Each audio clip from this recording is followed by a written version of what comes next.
Thank you very much. It's a pleasure to be here.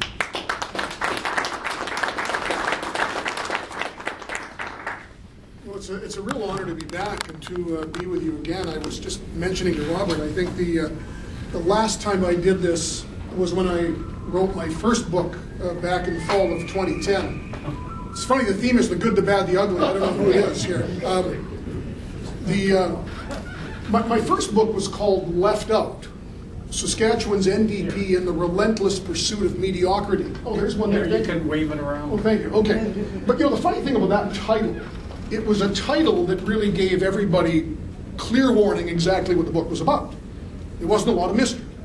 The funny thing about the book was it sold much more than I'd ever expected. I didn't know much about writing a book. So the first book came out on the 20th of October 2010, and by December 31st, 2010, it had become the top-selling book in Saskatchewan for 2010. Sold 10,000 copies. But that was the nature of the book. It was political. It had a sharp, pointy edge on it. A lot of political people bought it to see if they were in it. Others bought it to see what I said about people who were in it. So it was an interesting foray into writing. The new book is something completely different. I was telling this to a friend, and I said, it's difficult to explain what a book is when it's really an assortment of newspaper columns and reflections. And the friend said, well, that sounds like Gormley 2, 3, 4, and 5.0. And I said, that's probably a better description. This book was the creation of some editors who sat down with 550 newspaper columns from the first ones that I wrote in the summer of 2001 until when the book came out just before Christmas, and went through thematically about 50 to 60 different areas. So it's an interesting foray on a much broader perspective than certainly the first book was, which was very, very political. So this book, and again, you learn this as a writer. I mean, I'm a radio broadcaster for a living. I speak on the radio. I practice some law. I do labor relations and employment work for the parent company that owns the broadcasting facility I work in. But what I do on the radio every day is opinion and commentary. And I try and stimulate people to, first of all, to think, but also to speak and participate in the dialogue. So when you write newspaper columns, they actually become much more autobiographical than you think they do. And it's interesting, when you see an assortment of columns that span 12 years, you then begin to realize how much as a writer, first of all, words matter, but secondly, how much the imprint of those words over time becomes a passage through your own life. And this book covers a lot. The other thing that the title, the Gormley Papers was the working title, and that's good enough. The editors were going over the columns. And then I was at the meeting, and I don't know if any of you are familiar with books, and I'm not really, but second book, so you're at this brainstorming where they're sort of shopping titles, and the best way often to get titles is to talk to friends and talk to other people. And the retired school teacher who was the senior editor says, Gormley Papers, I'm right and you know it. And I looked and I said, geez, where'd you get that? And she said, I heard you yelling that to somebody on the radio last week. So I thought, okay, mea culpa, it's me. Of course, the hidden part of it, or the not so subtle part, of course, as a political conservative, it speaks to my politics and my political view of the world as much as it does my talk show host who says he's right, and you know it. The other thing about this book, which was a really intriguing way to pass 12 years, was the design people thought it would be interesting to leave slightly wider margins, and as we would revisit the columns, I would make marginal notes. So there is a little bit of a follow-up, because some of these columns go back to 2001, 2002, so I'll write a note in the column reaffirming just how correct I was, perhaps reaffirming that I wasn't as correct as I thought I was, or the different change revolution in different subjects. So it was a really great adventure to be a part of. The other thing about the book is it's an extension of the radio program, in that when you do a show like I do, which is 4 hours a day, 5 days a week, moved over 46 weeks a year, moved over thousands of topics, thousands of guests, and many thousands of callers, you really begin to pick a lot of things up along the way. So the beauty of this was they indulged me that between chapters I would just have little reflections on certain things. I mean, the very first one is a friend over lunch says I've become a curmudgeon. Opinionated, cantankerous, difficult, crusty, and surly.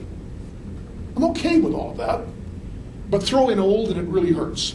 Realizing now that I'm older today than when my father epitomized everything ancient, I was never supposed to be that old guy. But at least I'm not sitting on the porch barking at dogs. Not yet. And then between every chapter I have a little go. In fact, there's one, for example, where I reflect on fashion accessories. Holy cow, usually when I speak I get called on this one. The continuing fashion accessory rant. Guys who wear hats indoors. Anything from ball caps to hipster fedoras, sorry, it drives me crazy. The last generation of men who wore hats all the time took them off. And they didn't have a bucket full of hair care products to deal with hair hat problems. Being seen in public anytime wearing Crocs, pajama bottoms, or any pants that reveal your butt crack. Fanny packs. Nothing says douche like truck nuts. Those dangling testicles from the trailer hitch of a pickup truck. Nothing. Except guys that wear white sunglasses. So there are these little rants between each chapter and everything from fashion to current life, and admittedly they're the rants of a guy who rants. The other interesting part about a book like this is because it transects or traverses a number of years and a number of topics, and I mentioned how one sees themselves in this, is the topics have an interesting range. There are about 50 to 60 of them. And one of the most interesting chapters was the chapter called How Does It Feel? And it was to go through a series of different columns I'd done over the years. How it feels to be the mom and dad of a child who has been sexually abused.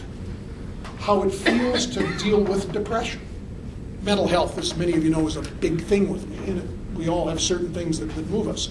How it feels to deal with the suicide that sometimes comes from depression. So there's some pretty thought-provoking, gloomy, quite frankly, items. How it feels to say goodbye to your dad at the funeral when you bury him. And that was one. It was odd. My wife had never read this book. She's a woman of great taste. She avoids many things I write. And we were on a trip recently. She reads the book, and I look over. She's crying.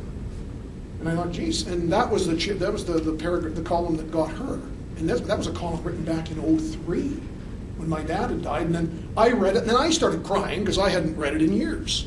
So there are certain journeys here that I think touch all our lives. But the most interesting chapter was the last one. I couldn't believe in all of the years I've done the show how many times I've talked to really cool people with neat advice on living better. How to be a happier person. How to have a relationship that endures. How to raise better kids. So the last chapter is actually a collection of really interesting columns I've written over the years on how we live. Welcome.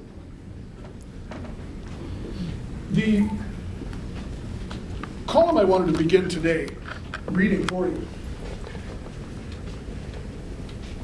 is called For the snake club. All the snakes. Thank you. In the country. You're welcome. Would you like that back? No, it's yours. Thank you, Tansi.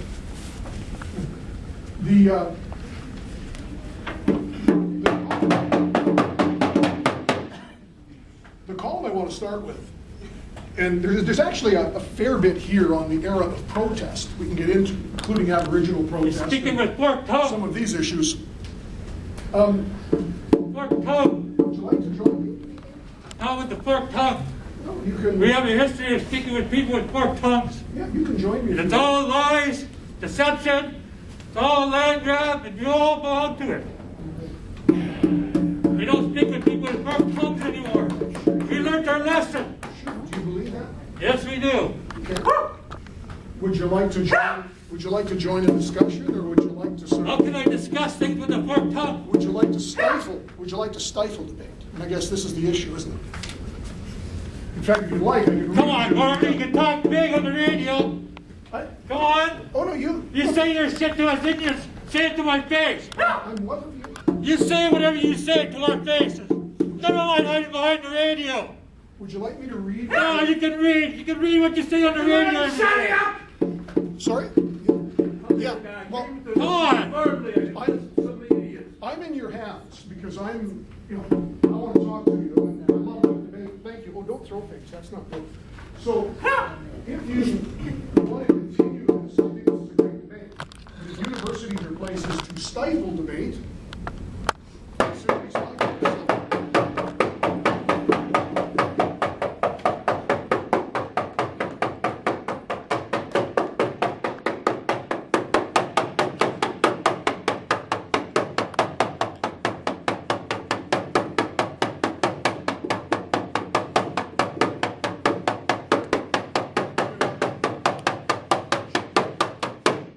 Go ahead and speak. Is there You got the biggest forked tongue in all the radio. Is there a reason you have your face covered?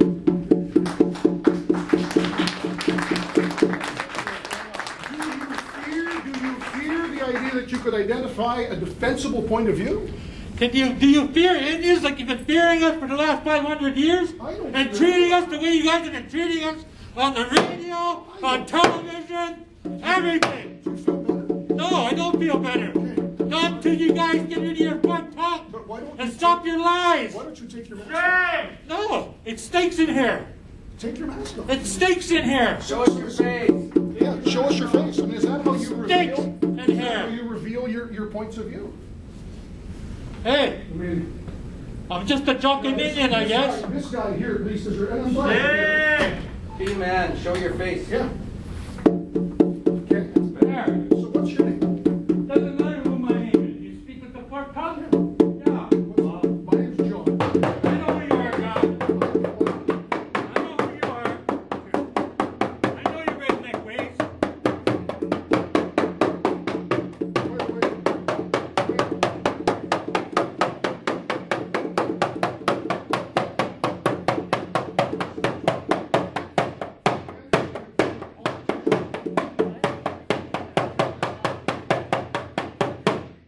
Now you got a good reason to hate Indians. And any one of you people that live in my territory, if you got a reason to hate Indians, now you have a good reason to hate us. We don't hate. You got a good reason. Why would We signed treaties here so that you guys can live here in coexistence with us, not the other way around. Not the other way around. We're sick and tired. That's Being raped and molested in your schools. We're sick and tired of our children being stolen. Social services, your government departments.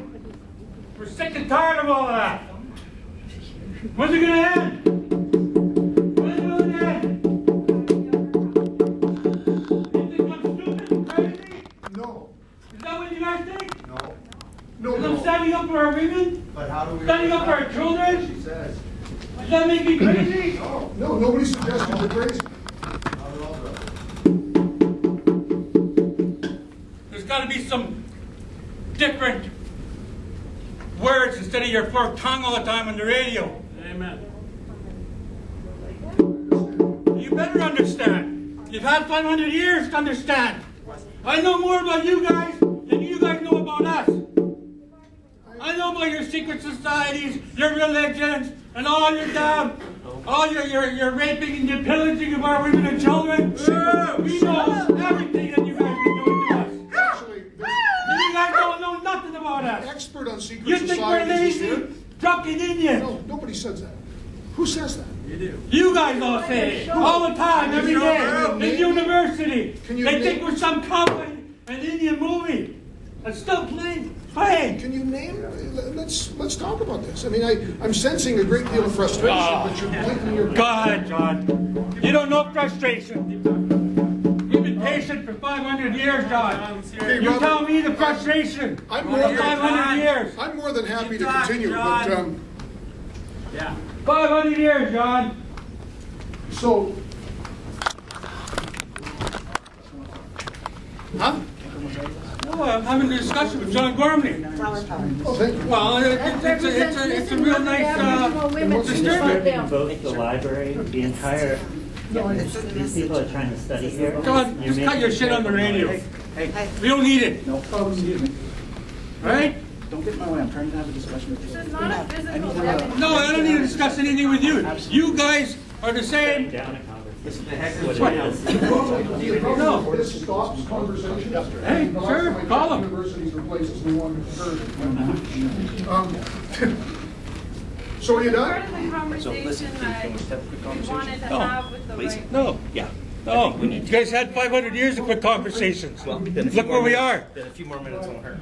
Oh, yeah. The Few way more you minutes won't generally hurt. encourage a conversation. 500 years. Got your photo up. You See deal you with it later. in seminars at university? Pardon me. Do you deal with it this way in a seminar in your grad class or your studies class? Wake up. Yeah, So this is done at seminars. yeah, it is. No seminar I've taught at university. Welcome to the UofR. Maybe Well- have you kept up on the news lately about what's going on at this You know, campus? I think so. I'm probably guilty of keeping up on the news. We'll have some time for a question and answer at the end if John wants to continue his talk, Yeah, discuss. no, his I'm topic. good. You see, the problem was that I had in fact, and I don't want to inflame, I had a number of columns on Idle No More and the politics of Occupy. And I thought, is this the time to get into it? Perhaps it might be. But the column that I wanted to begin today with is called Yes, These Are the Best of Times. It was a memorable conversation with a young couple. They mentioned the people who kept telling them that we're living in difficult times. They said they didn't see it, and neither do I. We discussed standard of living, which prompted the guy, whose hobby is international travel, to compare most places he's been in the world to modern life here. While observing that many of the world's people, even in developed countries, would give anything for our lives, he said, is it always like this? People telling us that catastrophe is just around the next corner? My mind cast back to being his age. I smiled and said, that's pretty well the way it is. Get used to ignoring the perpetually dissatisfied and savor every night. With the exception of pioneers, or those who lived through the Great Depression, many in today's life have never known true hardship. Sure, there were the early 1980s when many of us renewed mortgages at interest rates of 19%, which was life-defining in an ugly way.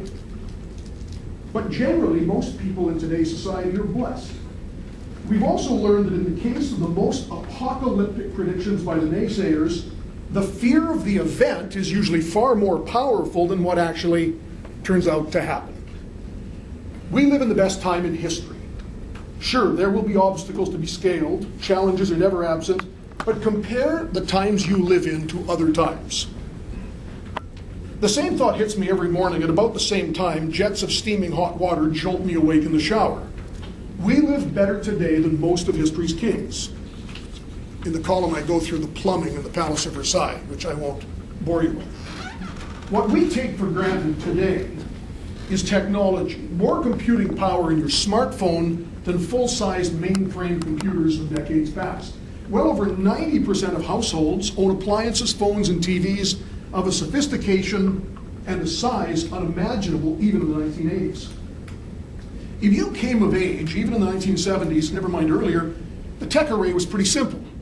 A stereo in the living room, maybe a record player for the kids, a family TV, who never need more than one of those, the radio in the kitchen, the wall phone, and if your family was really tossing money around, maybe an extension phone somewhere else. Very few families, including even most middle-income professionals, ever went on warm winter vacations. And when it did get hot, who had air conditioning? Today, 1/2 of Canadian homes have AC. In Saskatchewan, it's 60%. Cheaper prices and greater availability have flattened out what used to be class distinctions based on consumer products. At one time, the middle class had stuff the working class didn't. The upper middle class had different stuff than the lower middle. The truly uppers had stuff none of us would ever see. Today, from audio and video systems to tablets, smartphones, notebooks, laptops, desktops, gaming systems, even where income disparity exists, more consumer products are spread across a greater number. But all of this, the critics sniff, is consumerism. So what about values? What about human rights, tolerance, diversity? All have improved dramatically even from 35 years ago. The most recent UN Human Development Index trend has Canada 11th in the world. With a national life expectancy that grew by 20 years from 1931 till now, Canadians can expect now to live to 81 years, 1 year longer than the average among the world's 34 nations of the OECD.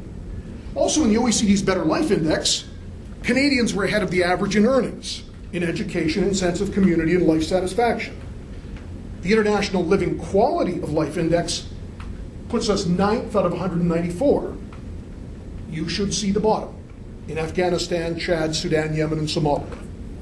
This is not to deny that we will continue to have challenges, but carefully watch the perennial complainers. There are often two camps. There are those who simply cannot be happy about anything. Know who they are, accept them for who they are, and hug them. The second category are the social activists and mischief makers, often of the political left, who are selling messages that generally will not take without a well-established foundation of class struggle, pessimism, and despair. They will do relentlessly whatever it takes to make you feel unhappy and dissatisfied. The message I left the young couple was this: for some, the end is always near. We are living in the best of times, and only you will determine how to make them better. And the marginal note I scrawled was, if on the facts you could choose optimism, what would it be? So that was because there's an entire chapter on the best of times, worst of times. And again, we can have great debates on all sorts of issues, whether the debates are on the UN and the OECD's Human Living Index, whether it's on other measures or benchmarks. But I say this to millennials, people born since the early 80s. Talk to your mom and dad, talk to your grandparents, and talk to their parents about generally the flattening out of our society in terms of what we enjoy, what we take for granted, and a sense of safety. So that's one of the things I get into in the book. But the book, of course, they say, traverses and transects a number of different issues. So I'm usually better and feel better when we're having a back and forth. So that's really all I came to talk about in terms of prepared comments. But any questions you have, anything you'd like to discuss?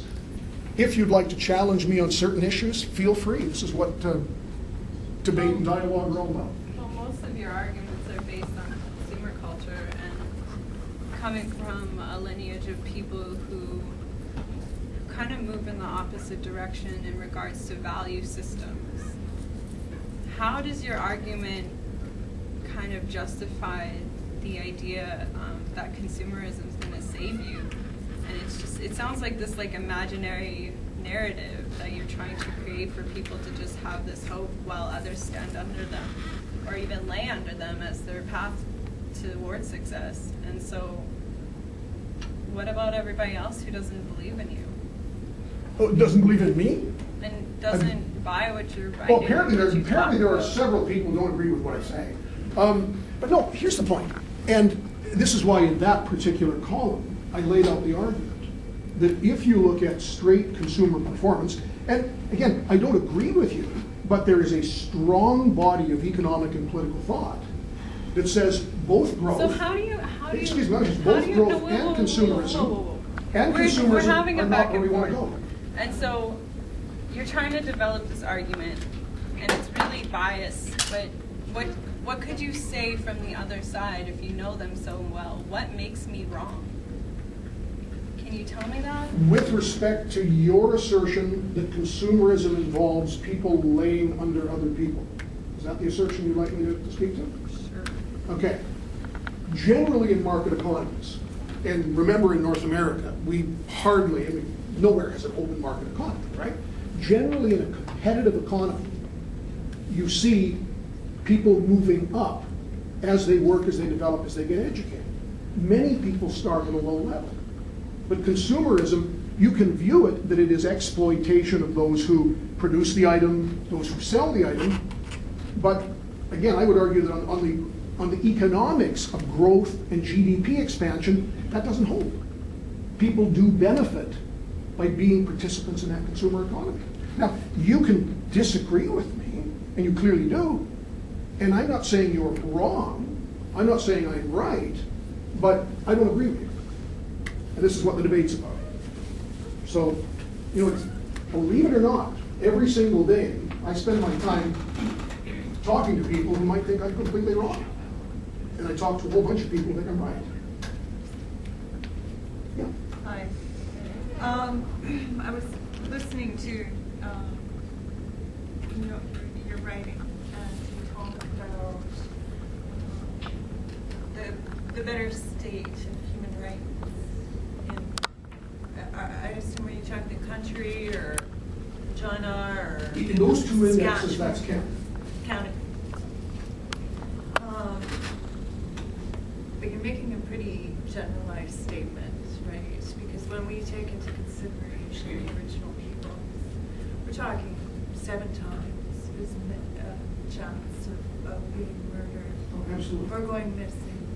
So there's definitely sort of I think a reasonable person would want to assess whether or not human rights are in a better state when the people who are actually from here are saying that that's not their experience. I remind you, Mr. Gormley, of the man that drowned in the lake. You know, for half an hour, his friend tried to find somebody to help him. But that's a very common experience for a lot of non-Indigenous people that are sitting in this room. We think human rights are great. How is it for that man? So yesterday, I heard you were defending the Cowboys versus Indians cheerleaders, and I think what she's saying is that these stereotypes that are held against First Nations by our common society here in Regina and Canada are quite damaging. They're literally, killing people. That indifference that those folks had in the lake, whether they felt like there was the possibility of harm coming to them. They were non-Indigenous people who were asked to help the man who was trying to save the fellow who was drowning. So I think about that in relation to human rights. And I think about this indifference, our community here in Regina, and I've actually lived in some other parts of this country where it's not so prevalent, where the indifference to the reality that the Indigenous women are experiencing is acknowledged. And I think maybe that's the first step in ensuring that there is a balance in human rights. I know the right-leaning is all about no one has any extra special rights, and I don't necessarily agree. However, let me challenge you on that. That's who's right leaning. But we all have a right to be safe, right? Absolutely. And so if there is a risk greater too, I don't know that we can say that human rights is something that's really come that far. Okay. Let me address, and I don't disagree with your point. I mean, the indexes I was quoting were UN and OECD indexes nationwide, okay? Right. I am the first one to admit that in certain areas, in certain communities, in fact, I wrote a column on the Tamara Keatness disappearance. I remember that call. Okay? Was that a bad call or a good call? It's real hard sometimes for those of us who come from an Indigenous perspective to read your stuff, John. I'll be honest. In the hours after she disappeared, nearly 6,000 hours of searching were logged. By the city police, Mounties, RCMP recruits, search rescue volunteers, railway police, others, and neighbors. The neighborhood where the little girl disappeared and much of the city of Regina were turned upside down and still no sign of little Tamara. For anyone who has ever loved a child, the reaction of Regina's mayor was understandable as he choked up just thinking about how any of us would feel if it was our little one who disappeared without a trace. Even beyond the borders of Regina, the disappearance tore at the hearts of all of us. Fearing the worst, but hoping otherwise, it was not surprising when the police concluded, after a week of searching, that some person was most likely responsible for Tamara's disappearance. And while no one says such things aloud, chances of this ending well dramatically diminish after the first couple of days. The best of Saskatchewan people, their hearts and their souls, is never more evident when others are in great need.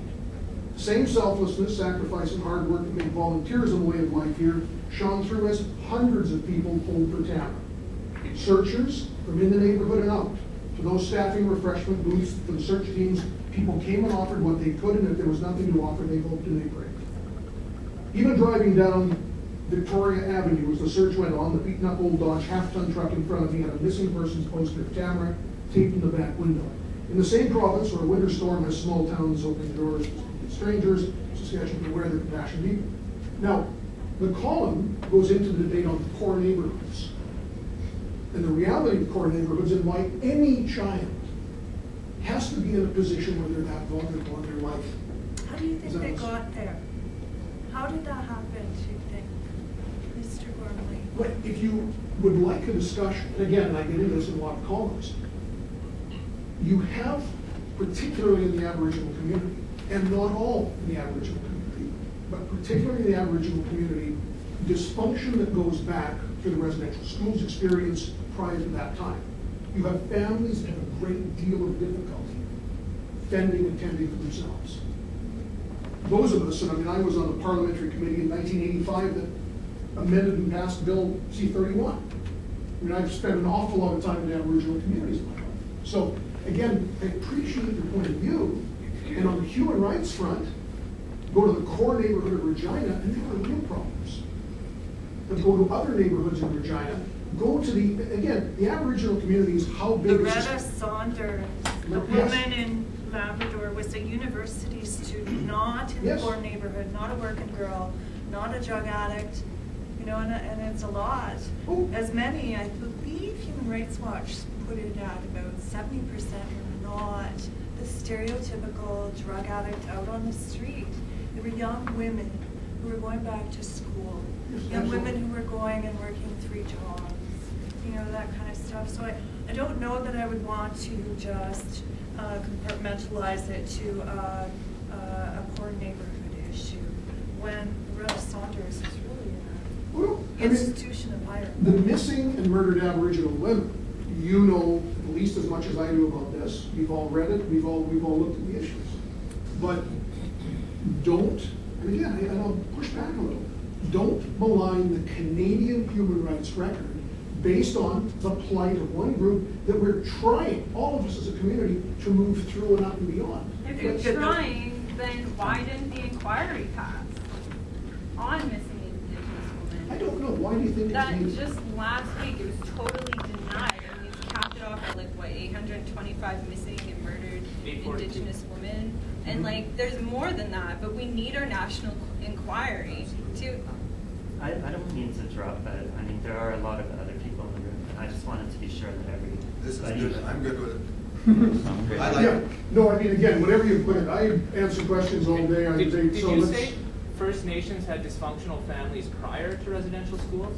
Yeah, Or did you mean because of residential? Because of the rest. Certainly the cycle that began with residential schools. Okay. I mean, but let's go even to the earlier stage where you had the influence in certain communities of poverty and alcohol, which, again, And where did the influence come from? Yeah, where'd the alcohol come from, John? well, you know where it came from. Yeah, they took the peace pipe away from him, John. Well, sure, it came as Never done populations that. moved in. But again, and I was getting ready for a rant that will be on my radio show later this week. I'll If go you- in, John. Please do. Yeah. If you would like an unproductive exercise, a wholly unproductive exercise, refer to the entire community. Okay, what's the population of the Aboriginal cohort of Saskatchewan? 14%. So 14% Aboriginal, 86% settler, white colonizer. Now, if you'd like a decidedly unhealthy debate, start referring to 86% of any population in a pejorative term that they don't like. And again, that's the choice of the Aboriginal You're activists. assuming that they like agree like with your side of things, though. There's a lot of non-Indigenous people who understand what we talk about. There's a lot of Indigenous and non-Indigenous people who know the arguments we come up with and what we stand for. And there's a lot of non-Indigenous people who understand what happened here today when you began speaking, because we know, we did our homework. We know who you are. But I've spent time with elders, and I've never with an elder, or in the different sweats I've done, both in Alberta and Saskatchewan, different tribal groups, I have never had a discussion. When I was a politician, when I was a lawyer, when I was a broadcaster 30 years ago, or today, I have never had a discussion with a human being who masked his face and yelled so somebody else couldn't talk. Now, if that's the way you want to roll, and that's you, because you were adopting it, I don't know if you're speaking for a group, if that's the way you and that gentleman believe debate gets conducted, I can't stop you from that, but you're going to find I don't know yourself why a being mask very is unhappy. so threatening. I mean, that seems like a pretty conservative perspective considering the debunking of like the hijab recently and like all that kind of bullshit. Like, I don't understand why a masked person is so threatening. Like, he took it off. But like, these people, they're our soldiers and they're welcome to wear whatever they want. We have that freedom of speech as well to keep it Sure, open. but you have freedom for other people to reject your point of view based on the way you're presented. And that would be a pity.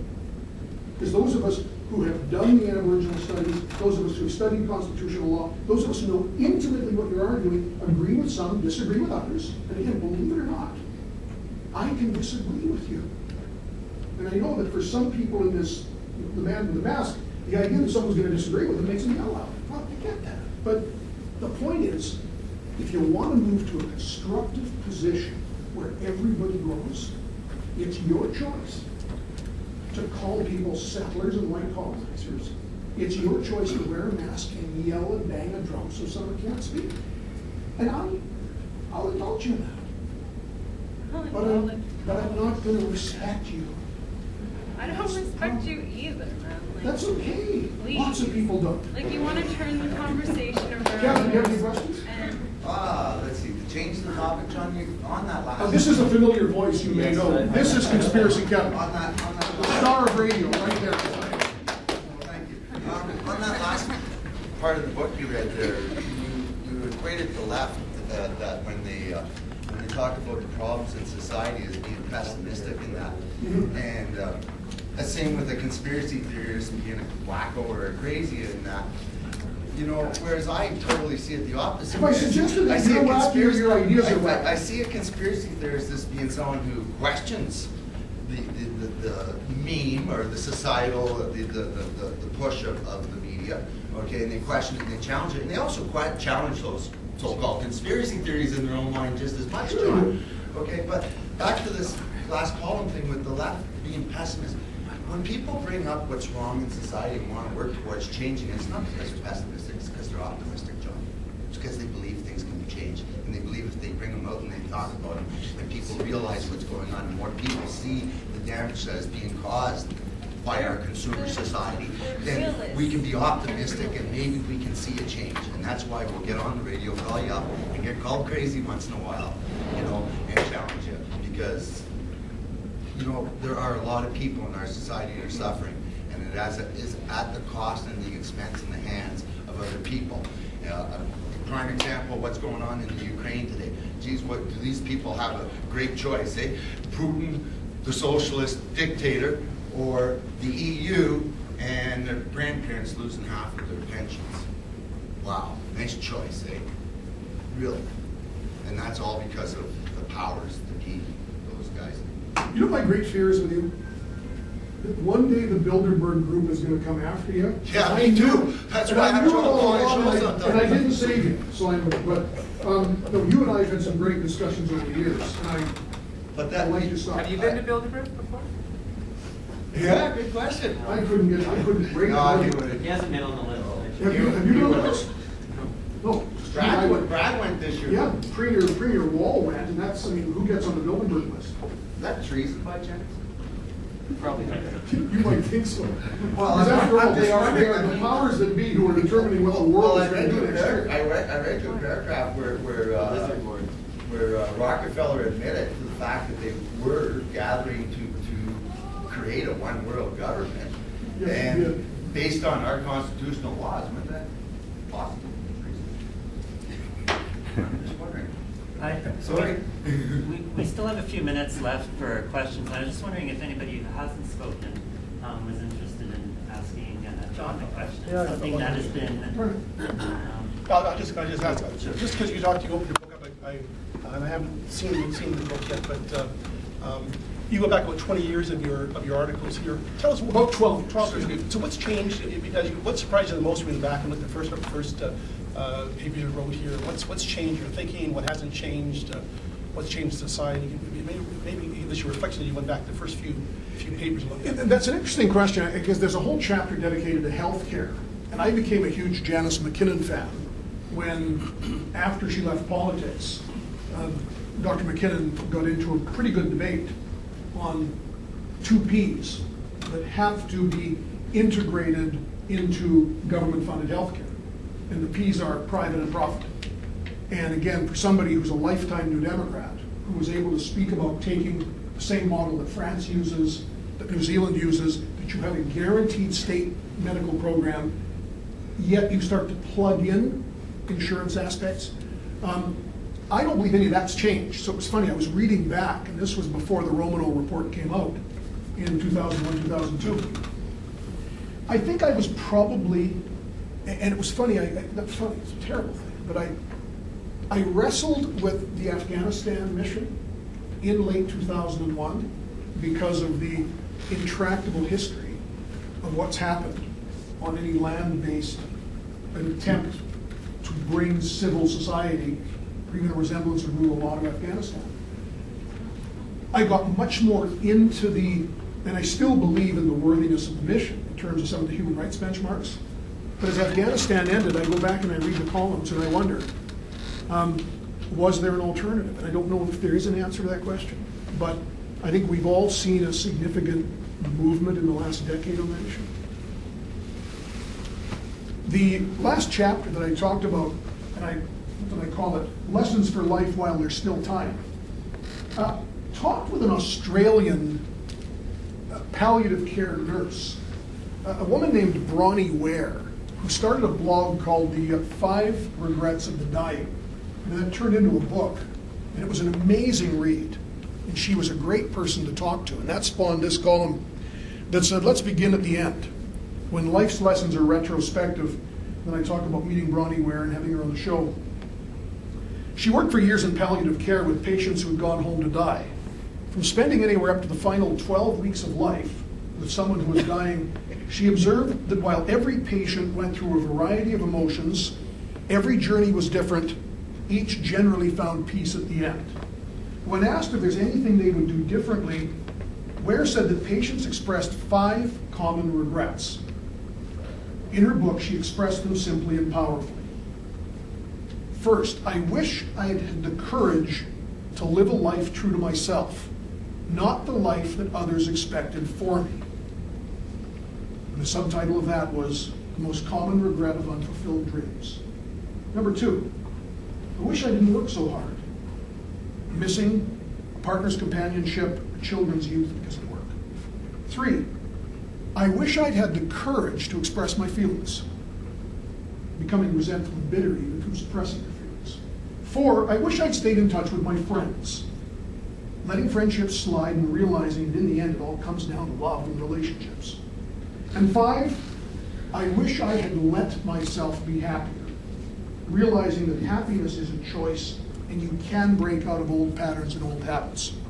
Reading Ware's wisdom, it's helpful to know that it is never too late to undo now what we might later regret. And in her words, life is a choice. It is your life. Choose consciously, choose wisely, choose honestly, choose happiness. And that was an amazing session I spent with her, because the more you talk to her, every single one of us can take those 5 regrets, even at a younger point in our life. I mean, to me, it's friends. I beat myself up on that, and of course, anytime you've got a regret, the best time is to stop now, change, and fix it. I've let more friends slide away in my life. And I tell my kids that all the time, and in the social media world, it's a lot easier. You can be on Facebook with somebody you finished grade 12 with. But I've had different cycles of my life where I've had really, not BFFs, I mean, your best friends stick around, but really nice people you've liked, you've enjoyed their company, you've shared something. All of a sudden you move, change jobs, they move, change jobs. You look back 5 years later and you think, there was no good reason and no explainable reason for that connection to have been broken. And I guess what I find at this point in my mid-50s is I look back on a life that's been going flat out since I was 20 years old. Holy cow, I let some great people slide away. So when I was reading Bronnie Ware's Regrets of the Dying, I thought, yikes, I'm not dead yet. But get on the friends thing. And I hate to sound like your dad, but I lecture my girls on that all the time. Get your friends, keep them close, and keep in touch. Any other questions? Have we got still time to We still have a few minutes, yeah. Okay, sure. Yeah, I just want to start out by saying I grew up in a few blocks away from where Tamworth Keepness is, and I'm doing pretty fine in my life right now. And my question actually is, you were referring to the statistics of our human rights, like the levels of living. Like we're a pretty good country to live in. You know, if you can find a career path, you can get educated. In comparison to a First Nations conditions, I know you're from. Are you from the Battleford area? Battleford, yeah. Battleford area. About 10 years ago, there was a water crisis. Yes. And the community kicked in and flooded water, bottled water, for the community members. But for over 10 years now, we've had about 60% of our First Nations with a boil water advisory. I'm curious to find out your opinion on how that can be, how that can be attacked in order to be able to compromise it and make it a better living condition. Like what steps do you think that, just for curiosity's sake, do you think that First Nations can do in order to be able to better that condition? It's tough. It brings me, this actually brings me back to my old life. I was in politics for 4 years, and I finished my political career because of ill health. The voters got sick of me real fast. But, you know, because this is a big issue, because I had, one time, in my days, we had 69 First Nations, not 74 today. 23 were in my riding. So I tell you, when there was water treatment plants, lift stations, you come in, you try and get some, again, it was always interim funding, you know, quick fix. Part of the problem, and I looked at Calvin Helene, I don't know if you've read much of his stuff. Calvin is a Winnipeg-based First Nations lawyer and business guy. Some people in the First Nations community can't stand Calvin's message. You can't. Because Calvin wrote a whole series of books called the Dependency Series. Now, he's a guy who believes, clearly, in strong, robust treaty interpretation, again, Indigenous rights, right to self-determination. I mean, Calvin believes that. Based on a BC model where there's no treaty. But part of Calvin's argument is that in order to community build, you have to break a dependency cycle. So this is part of the problem with water treatment on certain First Nations. You know, you can put the money in, pardon the metaphor, but like a funnel. You drop the money in, you know, you'll get the lift station fixed today or the water purification, yeah. the van will build, right?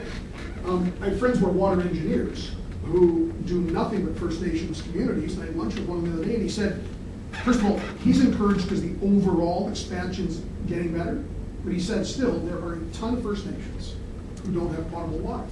So part of the dependency cycle is we've got to get the right resources to fix it. And nobody in their right mind should say, oh, hell, it's your issue, fix it. I mean, I just think that's just rotten to the core. I mean, you can help people. But there has to be, and this is the message that some First Nations leaders don't like, there has to be community building that begins to drive accountability. You know, we've had water treatment plants on some communities, not all, break down because nobody checked chlorination tablets for weeks. Well, again, whether it's North Battleford or Manhattan, borough of New York, or they're not named First Nation because I'm not sure. I'll name one that's in trouble. But one that's in trouble with 60 residents, you gotta check the chlorine tabs, right? There's to be somebody who says, part of my day planning once every 4 or 5 days is I gotta go look at the chlorine tabs. Then the argument is, and I'm a racist if I say this, but seeing as I've already been essentially suggested I'm much worse, the idea that you can say you have to have an accountability measure that you gotta check. It's your job, because it's your family, it's your town, it's your water. You don't get a free pass. That makes me a racist. So there has to be that balance where accountability starts to break the dependency cycle, yet government has to be there on the resource side. If that makes sense. I definitely comprehend that. Just to reiterate that, it's hard for First Nations to actually start up economic development just based upon the sheer processes that have to go through the government process. Like if there's a small community beside, like I'm from Little Blackbird First Nation, we own some land in Fort Capel. we have to jump so many hurdles in order to be able to open up some kind of business and for it to create that economic development. How do you think it would be, what would be a quicker way to be able to rationalize being able to, I guess, justify to the government that we need to build this economic development? Because what you're saying is right. Yeah, there needs to be some kind of accountability. Those educated people that can do the processes that are required. But on the economic development side, in order to break free from dependency, we need to be able to break down those barriers from the parliamentary level. So how can you combat that? You know, like. Sorry. Okay, I talked to Darcy Bear. You know Darcy? Yeah. I would send every single young Aboriginal woman and man who has finished a public administration or business degree and spend time with Darcy. I mean, he has done, and again, it's fashionable in the activist community to sneer and make noises when you mention Darcy. But the point is, you've got to take, again, all leadership and mentoring starts with the human touch, right? None of us ever got ahead in life without somebody reaching out at some point and saying, hey, I'm here for you. And inside the Aboriginal community, there is a resource challenge, to be sure. And those of you who aren't familiar with the world of economic development, it's happening. You know, Ken Thomas's, the Lester LaFons, these guys since the 80s have been doing mentorship programs for young Aboriginal business people, tribal leaders, this kind of thing. So it's happening, but it's frustrating. I actually... Sorry. We can have one more question from somebody who hasn't asked one. I have a question on the same topic. So on the topic of water treatment, it's been probably tens of thousands of more years that people existed here without needing water treatment plants. Mm-hmm. They'd be able to go out and just go to a clean river and get water, and why is that not possible today? Okay, why is it not possible to go to a river and get clean water? Not every river, but rivers that would have traditionally provided clean water. Why do you think it is? That's my question to you. Yeah. You can't ask me the same question. Well, no, of course I can ask you the same question, because of course your answer is, well, they're all polluted, right? So the point is, with modern water treatment, did you see the cryptosporidian numbers in the 18th century? No, because when you drank water where you had certain animals upstream, you got really, really sick with cryptosporidium. Well, yeah. It's called beaver fever because defecation with beavers and other animals. You wouldn't drink from those rivers, you'd go upriver. Bingo, you'd go to another river. So, I mean, the point, I get your point, but we have to be realistic. In a modern world, it happened for tens of thousands of years.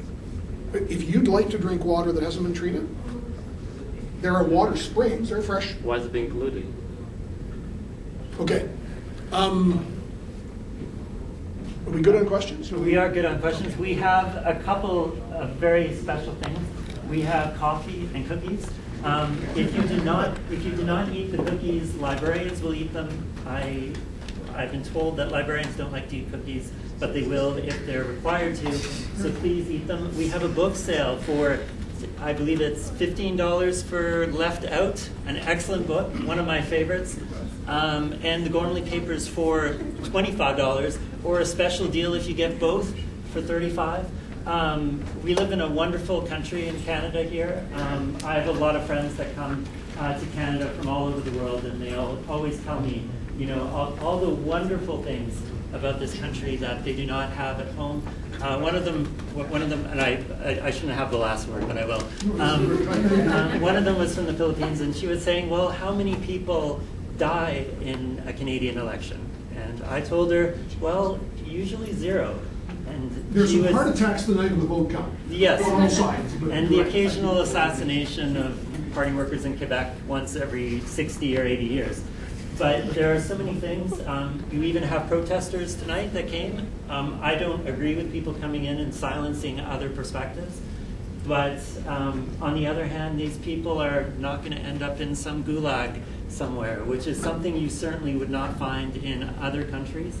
And certainly if any of our students here would like to protest the government, as has happened a few times at this university, they will not be expelled and permanently banned from the university like they would in some other places. And these are all things to celebrate. No country is perfect. We have lots of things to do to make our country even better. But I think if we just look on the negative, I think it's a very negative. It's not a if we look on the pessimism all the time, You will always find it. it will always find it, and it makes us look more poorly on our country than we really should. We should be grateful for what we have. And I thank you very much for coming here. I'm sure you'll stick around for at least a few Love to. minutes. Yeah. Nobody's allowed to beat up John during the. But thank you. Actually, they're allowed. I wouldn't want it to try to take him. It looks. Thank you very much, Thank you John. so much.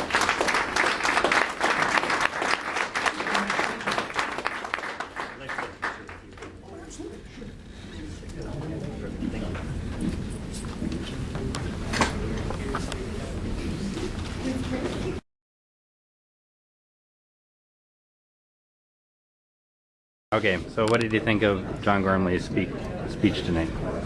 I believe that we need to start a positive dialogue. I believe also that there are times where you just have to, like, I've been taught by the elders that we all need to give each other the time to speak. And one day, I hope that that positive dialogue will start. I am from Onion Lake, the second largest reserve in Saskatchewan. My family has sat me down and explained to me that I am Big Bear's granddaughter from two family lines, and I understand completely where respect needs to be given. And my hope is that soon and one day we'll have that positive discussion. All right, thanks. And what did you think of this evening's talk? You got to participate quite a bit with back and forth. I opened up with the question on the National Inquiry on Missing and Murdered Indigenous Women and why it failed. Gormley proceeded to fail at answering my question and then used me as a target in the conversation by pointing at me and using me as the radical left-hand reference as going like this to where I was sitting. But other than that, you know, he has his perspective and there's nothing I can do about his perspective, but it's good to come to these things just to keep me sharp, so thanks. All right. Did you have anything else to add? Yeah, I found his discussion grossly self-absorbed in himself, and he alluded to taking responsibility for passing Bill C-31 when that was an uphill battle for a lot of Indigenous people, and I don't know his exact role in it, but I know from a parliamentary point of view it would have probably been in the opposition of Bill C-31 for him, and I asked him a question, he asked me it back before answering it, so I told him I know, and he didn't answer it, and he proceeded to walk away from the discussion I noticed that. It sort of seemed like the radio, without a producer, he needed someone to cut the air. Yeah, and another thing, he seems to focus on the optimism of the upper white privileged class, so I wanted to kind of give him perspective on how we're not all on that level and we don't all confide in the same social economic situation. However, he seems to be just like a lot of mainstream people saying that we can fend for ourselves and get over it, even though he says that even saying that it's inhumane, but then he goes back to just support that argument in his articles, even on Tamarakeepness. And the things that he went over today, I don't know. He calls us shit disturbers that focus on negativity, but we had, what's that, Kevin? The conspiracy Kevin from the back of the room? Conspiracy Kevin, yeah. He was great. He was all on the side I was on. And he just kind of spoke on how we actually motivate change because we address the leadership in a light that not many people would really see it that way. What came to my mind when he was saying how should focus on the positive, and he used the nurse's example of people dying and it being regretting maybe not focusing enough with friends and on the positive. The expression "ignorance is bliss" came to mind. Yeah, I didn't voice that because I thought enough negativity maybe had been aired tonight. It's so true, right? Like activists, we understand the realities, and we can't just go to our consumer pockets and live with amongst these luxuries that make us happy. That's one of the things that he opened up with, was this consumer culture saving us from the pandemic of social issues. That's fucking bullshit. But we gotta go home. We left a roast in the... All right, thanks very much. How can I find your blog? It's at abandonedstuff.com. Abandonedstuff.com? Yep. Okay. Thanks, man. You're welcome. Good night.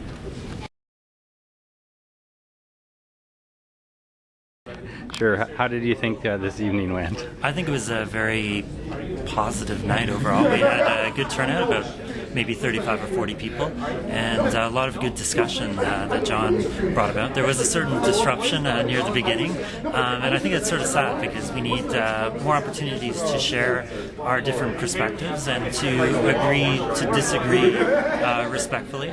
And I think some people don't quite get that, because that's one of the strengths of our society, is where people have the right to say things that are controversial, that people disagree with. And if we lost that in this society, particularly at a university where that's supposed to be so important, so integral to our values, it would be a real shame. I think a great tragedy. It struck me on some level, though, as very much like his radio show.